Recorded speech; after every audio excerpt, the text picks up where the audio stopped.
మాణిక్యవీణాముపలాలయంతీం మదాలసాం మంజులవాగ్విలాసాం మాహేంద్రనీలజ్యుతికోమలాంగీం మాతంగకన్యా మనసా స్మరామి.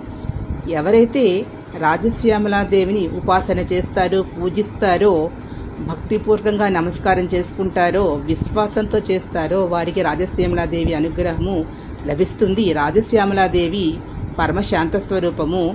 అమ్మవారు ఆ సరస్వతీదేవి యొక్క శక్తి స్వరూపం రాజశ్యామలాదేవిని తెల్లటి పుష్పాలతోటి ఎవరైతే పూజ చేస్తారో వారికి అమ్మవారి అనుగ్రహం లభిస్తుంది.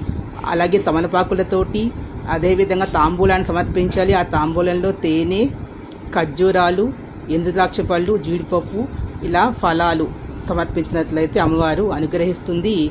ఏదేమైనప్పటికీ కూడా భక్తి విశ్వాసాలు ముఖ్యం. ఆడంబరాల కన్నా కూడా అమ్మవారు ఉన్నతమైనటువంటి రాజకీయ పదవులు, ఉద్యోగులు, ఉన్నత పదవులు కోరుకునేటటువంటి వారు ఎవరైతే ఉంటారో వారందరూ కూడా రాజశ్యామలను ఆరాధన చేయాలి. ఈ పారిజాత పుష్పాలతో కానీ, దేవకాంచనం కానీ, మల్లె ముల్ల ఇలా